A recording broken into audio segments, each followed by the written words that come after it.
Hola, amigas y amigos de El Unicornio.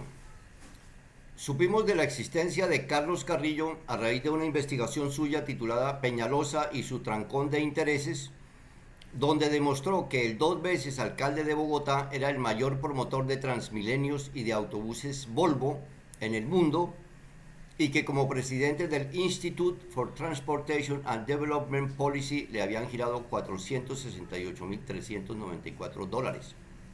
Fue toda una revelación periodística a la que incluso Daniel Coronel le dedicó una columna en Semana titulada Condenados al Bus en febrero de 2016, producto de una conversación que sostuvo Coronel con Peñalosa tras la lectura del artículo de Carrillo. Un tiempo después fue el suscrito columnista quien lo mencionó en El Espectador a raíz de otra revelación suya según la cual la hoja de vida de Enrique Peñalosa mostraba un doctorado en administración pública que nunca tuvo. Las frontales denuncias de Carrillo contra Enrique Peñalosa terminaron dándole luz propia en el escenario político hasta el punto de salir elegido concejal en 2020 por el Polo Democrático, desde donde fue un duro crítico de la gestión de la alcaldesa Claudia López. Luego quiso ser alcalde de Bogotá, pero declinó su candidatura a favor de Gustavo Bolívar. Dos de las más acertadas decisiones recientes que ha tomado el presidente Petro fueron nombrar a Carlos Carrillo, director de la Unidad Nacional de Gestión de Riesgo, y a Juan Fernando Cristo como ministro del Interior. En ambos casos para desfacer entuertos, pues con el primero corrigió el protuberante error de meter a Olmedo López a su gobierno y con el segundo el de haber perdido gobernabilidad por escándalos de corrupción. Aún no sabemos si Cristo terminará crucificado, algo no descartable si dentro de sus propias filas le revienta como forúnculo en mala parte la oposición alocada de Isabel Cristina Zuleta, quien lo ataca inmisericordia, como si al ministro no lo hubiera nombrado el mismísimo presidente de la República, sino Juan Manuel Santos. En lo referente a Carrillo, una verdad indubitable es que llegó como bombero a apagar un incendio que amenazaba con destruir todo el andamiaje del pacto histórico y terminó convertido en un funcionario de brillante desempeño gracias a la lucha frontal que ha librado contra todas las ratas voraces, digámoslo sin ambajes, que se habían tomado la unidad de gestión del riesgo. Si se me permite hacer un parangón de credibilidad entre Carrillo y su jefe inmediato, el presidente, no habría duda en que el primero se lleva los laureles, sobre todo por algo de lo que carece Petro. Carrillo sí sabe comunicar.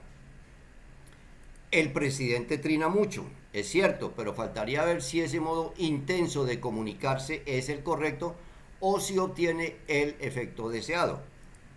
Es más, hay quienes creen que podría estar provocando el efecto contrario, hasta un punto en que a mucho progresista preocupado se le escucha decir sottovoce que sería deseable un presidente más estadista que tuitero.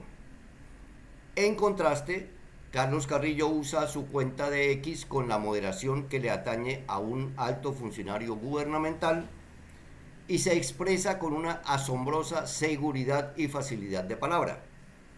Es de antología una peinada que le pegó a Melquisedec Torres cuando el periodista de Caracol quiso ponerlo contra las cuerdas por su supuesta falta de experiencia en lo administrativo, y así le respondió Carrillo: me parece honesto decirle que tengo las cualidades morales para ser director de la unidad de gestión del riesgo. Usted está siendo falaz con los oyentes cuando sugiere que se violó el manual de funciones para que yo me posesionara. Y no fue así. Cierro comillas. Carrillo no solo es mejor comunicador que Petro, sino que tiene su propio equipo de comunicaciones, al que escucha y el que a veces le pega algún regaño, lo sé de buena fuente. En Trino de hace unos meses yo dije que Petro tiene asegurada la continuidad de su proyecto otros 4 años si logra demostrar que está librando una lucha frontal contra la corrupción y se dedica a destapar las innumerables ollas corruptas del gobierno anterior. Eso fue cuando aún no había reventado el escándalo de la unidad de gestión del riesgo, pero sí cuando acababa de nombrar a Gustavo Bolívar en la dirección del DPS, Prosperidad Social. Y hoy se les debe reconocer a Bolívar y a Carrillo que la mutua lucha que están librando contra el mismo fenómeno los pone al nivel de verdaderos paladines anticorrupción, a tal punto que Bolívar, pese a la derrota sufrida en su aspiración a la alcaldía de Bogotá, hoy comienza a sonar en las encuestas para presidente. A esta altura del partido, comenzando el segundo tiempo, la única posibilidad que tiene Petro de darle continuidad a su proyecto es si la persona que aspire a sucederlo es alguien verticalmente honesto, sobre quien no recaiga la más mínima tacha, se le conozcan eficientes resultados en ejecución presupuestal, como administrador, mejor dicho, y no haya duda alguna de que su lucha contra la corrupción es sincera y frontal. Ahora bien, hay algo en lo que debo expresar una inquietud muy personal y se relaciona con la apariencia física. La primera opinión que uno se forma de alguien entra por la vista. Esto lo señalo tanto en Carrillo como en Bolívar y agrego una tercera, la también aspirante María José Pizarro. Y lo resumo así. A Bolívar no le conviene su descuidada melena, ni a Carrillo su frondosa barba de Fyodor Dostoyevsky, ni a Pizarro su corte de jovencita rebelde. Dirán que en esas cosas nadie se fija, pero se equivocan. Un bueno para nada, como Andrés Pastrana, no llegó a la presidencia por sus dotes como intelectual ni por su elocuencia oratoria, sino porque parecía un galán de telenovela, en triste comprobación de que en Colombia confunden ser guapo con ser inteligente, sobre todo entre el gremio femenino. Así las cosas. A Carrillo no le sugeriría que pusiera a remojar su barba, pero sí que la recortara un poco. A Bolívar que tratara de parecerse más a su tocayo, el Libertador, y a María José que se mostrara más como una mujer madura que como una chica atada a los caprichos de la moda. En todo caso, conviene hacer claridad en que el objetivo estratégico debe apuntar a la continuidad del proyecto del pacto histórico.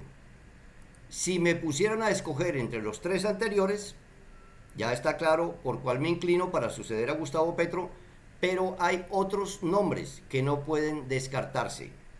Carolina Corcho, Susana Muhammad, Luis Gilberto Murillo, Iván Cepeda, Luis Carlos Reyes.